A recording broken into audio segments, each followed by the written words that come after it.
నాగర్ కర్నూలు బరిలో బరిలక ఎంపీతో పాటు ఎమ్మెల్సీగా పోటీ గెలిచే వరకు ప్రయత్నిస్తూనే ఉంటా, అందరూ సపోర్ట్ చేయండి. విడుదల చేసిన శిరీష.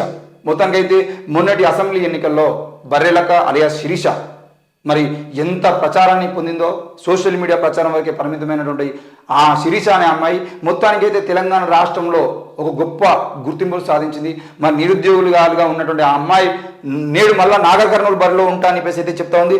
నాగర్ కర్నూలు ఎంపీతో పాటు ఎమ్మెల్సీగా కూడా పోటీ చేస్తాను, నేను తప్పకుండా పోటీలో ఉంటా అని చెప్పేసి అయితే మాట్లాడుతూ ఉంది.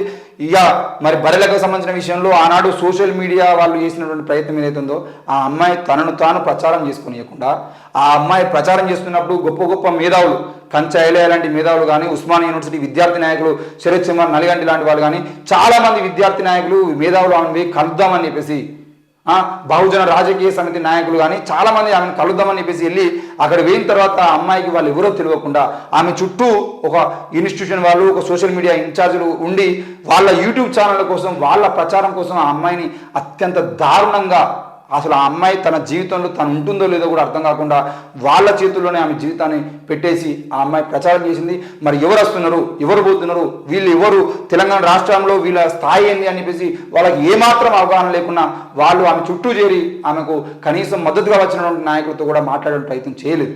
మరి అట్లాంటి ప్రయత్నం రేపు నాగర్ కర్నూలు ఎంపీగా పోటీ చేసిన మళ్ళీ ఈ యూట్యూబ్ చచ్చాడ కూర్చొని యూట్యూబ్ కోసం, వాళ్ళ ప్రయత్నం కోసం, వాళ్ళ ప్రచారాల కోసం ఈమెను వాడుకునే ప్రయత్నం చేశారు. మరి అట్లాంటి ప్రచారం రేపు జరిగితే మళ్ళీ అని ఏం జరుగుతుంది? తెలంగాణ రాష్ట్రంలో ఉన్న నిరుద్యోగులు కానీ, లేదంటే ఉద్యోగులు కానీ, విద్యార్థులు కానీ, విద్యార్థి నాయకులు కానీ, ప్రజా సంఘాల నాయకులు కానీ ఆమెకు మద్దతు ఇచ్చేటువంటి ప్రయత్నం చేసినప్పుడు ఈమె చుట్టూ ఉన్నటువంటి వాళ్ళు కూడా కనీసం ఎవరు వస్తున్నారు, ఈయన స్థాయి ఏంది, ఈయన మాట్లాడితే ఎన్ని ఓట్లు వస్తాయి, ఈయన ఏ కులం నాయకుడు, ఏ రాజకీయ పార్టీ సంబంధించిన నాయకుడు, ఈయన రావడం ద్వారా మనకి ఇంత లాభం చేకూరుతుంది ఏంది అనేది రాజకీయ స్ట్రాటజీ అనేది మొత్తానికి లేకుండా ఆ అమ్మాయిని అత్యంత దారుణంగా కేవలం యూట్యూబ్ ఛానళ్ళ కోసమే ఆమె ప్రచారాన్ని, మొత్తం యూట్యూబ్ల కోసమే ఆమె ఫోన్లు కెమెరాలు పట్టుకొని ఆమె వెనకాల తిరిగి మొత్తానికి అయితే ఆమెను ప్రశాంతంగా ప్రచారం చేసుకోకుండా వాళ్ళు ప్రయత్నం చేశారు. మరి అందుకే ఈరోజు కేవలం తక్కువ ఓట్లతో ఆ అమ్మాయి బయటపడే ప్రయత్నం జరిగింది. మొత్తానికైతే నాగర్ కర్నూలు పోటీలో మళ్ళీ ఉంటా అంటుంది. ఈసారైనా ఆ 20 బ్యాచ్ ఏదైతే ఉందో ఆ బ్యాచ్ని దగ్గర రానియకుండా ఈమె ప్రశాంతంగా ప్రచారం చేసుకుంటే, ఎన్నికలు ఏప్రిల్లో అంటున్నారు, దాదాపు 2 నెలల సమయం, 60 రోజులు 70 రోజుల సమయం ఉంది. ఈ 70 రోజుల సమయం ఇప్పటి నుండి ప్రచారం చేసుకుంటే నాగర్ కర్నూలు ఎంపీగా మళ్ళీ ఎన్నికలకు ముందు పోయి నాకు 5 రోజుల టైం ఉంది, 10 రోజుల టైం ఉంది, నేను అందుకే ఇంటింటికి రాలేకపోతున్నా అని చెప్పేసి దండం పెడితే ప్రజలు అర్థం చేసుకోరు మనం ఎవరము, మనం ఏంది అని చెప్పేసి ఈరోజు ఇంటింటికి పోయి ప్రచారం చేస్తేనే బయటపడే అవకాశాలు ఉంటాయి. కాబట్టి మరి మీరు కూడా అట్లాంటి ప్రచారం చేసుకోవాలి. ఈరోజు పెద్దపల్లిలో మీలాగే యంగ్ ఉమెన్గా ఉన్నటువంటి ఒక అమ్మాయి, దాసరి ఉషా అనే ఒక అమ్మాయి ఈరోజు ఆ పెద్దపల్లిలో ఇంటింటికి ప్రచారం చేసింది. అయినా కూడా ఆ అమ్మాయి కనీసం 5-10 వేల ఓట్ల మధ్యలో రావాల్సిన పరిస్థితి వచ్చింది. ఎందుకు అంటే మనం రాజకీయంలోకి దిగినామంటే ఈరోజు దాసరి ఉషా అనే అమ్మాయి కూడా కాంగ్రెస్కు, బీఆర్ఎస్కు, బీజేపీకి కంచుకోటగా ఉన్నటువంటి ఓట్లు మొత్తం పంచుకున్నటువంటి పెద్దపల్లి నియోజకవర్గంలో కనీసం పోటీలో నిలబడింది, అంత స్థాయిలో ప్రచారం చేసుకుంది, 1,00,000 మందితో భారీ బహిరంగ సభ పెట్టింది అని అంటే అది మామూలు విషయం కాదు. కానీ ఆమె ప్రచారం కన్నా ముందే దాదాపు 6 నెలలు, ఏడాది ముందు నుండి ఇంటింటికి ప్రచారం చేసింది. రేపటి రోజున మళ్ళీ ఎంపీగా పోటీ చేసిన అవకాశాలని ఆమె పోటీ చేస్తే ఏం జరుగుతుంది ఏంటి అని చూడాల్సిన అవసరం ఉంది. మరి అట్లా మీరు కూడా ప్రచారం చేసుకుంటే బాగుంటుంది. ఇక కృష్ణా జిల్లాల పరిరక్షణపై బీఆర్ఎస్ భిన్నధోరణి, దక్షిణ తెలంగాణ ప్రాజెక్టులపై 10 ఏళ్ల పాటు నిర్లక్ష్యం, ఏపీ కొత్త ప్రాజెక్టులు కడుతున్న మౌనం, జగన్తో ఫ్రెండ్లీ రిలేషన్ కోసం రాష్ట్ర హక్కులపై రాజీ, అసెంబ్లీ ఎన్నికలప్పుడు సాగర్ దగ్గర ఫైట్, లోక్సభ టైంలో కేఆర్ఎంబీని ప్రస్తావిస్తూ ప్రభుత్వంపై విమర్శలు. మొత్తానికైతే కృష్ణా జిల్లా పరిరక్షణపై బీఆర్ఎస్ భిన్నధోరణి చూసింది. మొదటగా అధికారంలో ఉన్నప్పుడేమో ఏటిది జగన్మోహన్ రెడ్డితో మంచి సంబంధాల కోసం పట్టించుకోలేదు. ఇప్పుడు కాంగ్రెస్ అధికారంలోకి వచ్చిన తర్వాత మాత్రం దానిని గొడవ వేస్తూ ఉంది. దక్షిణ తెలంగాణ ప్రాజెక్టులపై 10 ఏళ్ల పాటు నిర్లక్ష్యం జరిగిందనేది మాత్రం వాస్తవం. ఎందుకంటే దక్షిణాదిని మొత్తానికే బీజేపీ పార్టీ పట్టించుకోలేదు. మరి ప్రాజెక్టులు ఎంత పట్టించుకుంటుంది? ఈరోజు ఇదే ప్రాజెక్టుల మీద ప్రతి ప్రాజెక్టుకు ఈ ప్రాజెక్టుల అభివృద్ధి తక్షణ అవసరం అని చెప్పేసి కేంద్రం వీటిని పట్టించుకొని వీటి మీద డబ్బులు కనుక ఇన్వెస్ట్మెంట్ చేసి ఉండేది ఈరోజు దక్షిణాది రాష్ట్రాలు మొత్తం ఆ ప్రాజెక్టులతో కలకలాడేవి, పంటలు పండేవి, ఈరోజు సంతోషంగా ఉండేటువంటి అవకాశాలు ఉండేది. కానీ దక్షిణాది మొత్తాన్ని కేవలం ప్రాజెక్టుల విషయంలో కాదు, అభివృద్ధి విషయంలో మొత్తానికి బీజేపీ పార్టీ పక్కన పెట్టింది. ఇక ప్రజాప్రతినిధులు దుబాయ్, గోవాకు అవిశ్వాస తీర్మానాలు పెడుతున్నారనే భయం. గోవాలో 3 బీచ్లు ఉన్నాయి, కాశీలో ఏముంది? ఎమ్మెల్యే మల్లారెడ్డి ఆసక్తికర వ్యాఖ్యలు. దుబాయ్కి, గోవాకు పోతాండు అని చెప్పేసి అంటే ముఖ్యంగా రేవంత్ రెడ్డిని విమర్శించడం, అవిశ్వాస తీర్మానాలను పెడుతున్నారని చెప్పేసి ఇక్కడ నుండి వేండు.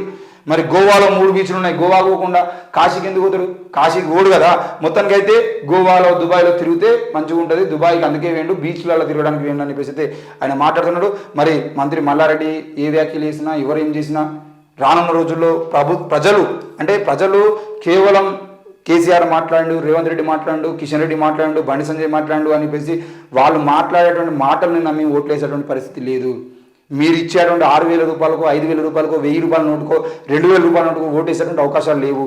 రానున్న రోజుల్లో ప్రజలందరూ కూడా ఆలోచించి ఎవడు సరైన నాయకుడు, ఎవరికి ఓటు వేసేదంటే మన రాష్ట్ర అభివృద్ధి ఎంతది, రాష్ట్రంలో అభివృద్ధి ముందుకు పోతుంది అనే విషయాన్ని ఆలోచించుకొని ఓట్లు వేసేటువంటి పరిస్థితికి వచ్చారు. ఎవడు పైసలు వంచినా తీసుకుంటారు, చలో మనం ఎవరికి ఓటేయాలని గవానికి ఓటిద్దాం అని చెప్పేసి నిర్ణయం తీసుకుంటారు. కాబట్టి రానున్న రోజుల్లో కూడా అదే జరుగుతుంది. కాంగ్రెస్ పార్టీ అధికారంలోకి వచ్చినా, బీఆర్ఎస్ అధికారంలోకి వచ్చినా, బీజేపీ అధికారంలోకి వచ్చినా పైసలు ఎన్ని వంచినా కూడా పైసలు తీసుకుంటారు, సరైన నాయకునికి ఓటేస్తారు. కాబట్టి అట్లాంటి విషయంలో సరైన నాయకులుగా, మంచి నాయకులుగా, గొప్ప నాయకులుగా, ప్రజల నాయకులుగా, ప్రజానాయకులుగా మీరు ముందు పెట్టే ప్రయత్నం చేస్తేనే ప్రజల్లో నిలిచిపోతారు. కనీసం ఈ ఎన్నికల్లో కాకపోయినా మళ్ళొచ్చే ఎన్నికలైనా కూడా మిమ్మల్ని గుండెలో పెట్టుకునేటువంటి ప్రయత్నం ప్రజలు చేస్తారు. కాబట్టి ఆ విషయాన్ని మీరు దృష్టిలో పెట్టుకోవాలి. మీకు ఇక్కడ చిన్న ఎగ్జాంపుల్ ఏంటి అంటే, ఈరోజు బీజేపీ పార్టీకి మొత్తం ధ్వజస్తంభాలుగా ఉన్నటువంటి ఈటల రాజేందర్ కానీ, బండి సంజయ్ కానీ, ధర్మపురి అరవింద్ కానీ, లేకపోతే రఘునందన్ రావు కానీ, ఈ 4 సీట్లు ఏవైతే ఉన్నాయో అవన్నీ ఎమ్మెల్యేలుగా ఓడిపోవడం జరిగింది. మరి ఈ నలుగురే 4 మూల స్తంభాలుగా బీజేపీ పార్టీ కనబడ్డారు. మరి వాళ్ళు ఓడిపోయినా కూడా ఈ రాష్ట్రంలో 8 మంది గెలిచారు. ఎట్లా గెలిచారు అని అంటే, వాళ్ళు ప్రజానాయకులుగా, వాళ్ళు బీజేపీ పార్టీకి సంబంధం లేకుండా ప్రజల్లో ఉన్నారు. కాబట్టి వాళ్ళకు బీజేపీ పార్టీ టికెట్ ఇచ్చిన తర్వాత బీజేపీ పార్టీ నుండి నిలబడడం ద్వారా బీజేపీ పార్టీ ఓట్లు, అలాగే వాళ్ళ ప్రజల ఉన్నటువంటి మద్దతు. మూడోది అత్యంత గొప్ప కారణం ఏంటి అంటే, అత్యంత పెద్ద కారణం ఏంటి అని అంటే, అక్కడ ఉన్నటువంటి బీఆర్ఎస్ కానీ, కాంగ్రెస్ నాయకులు కానీ ప్రజల్లో సరిగా లేకపోవడం, వాళ్ళు పూర్తిగా అక్రమాలకు పాల్పడేటువంటి విషయం ఏదైతుందో దానివల్ల ఈరోజు బీజేపీ 8 సీట్లు గెలుచుకుంది. ఆ విషయాన్ని మీకు మరిన్ని వార్తల్లో ముందు చాలా క్లుప్తంగా మాట్లాడుకుందాం. లోక్సభ ఎన్నికలకు ముందు ఏ పార్టీ, ఏ సీటు, ఎక్కడ ఎలా ఉండబోతుంది అనే విషయాన్ని మీ ముందు తీసుకొచ్చడానికి ప్రయత్నం చేస్తున్నాం.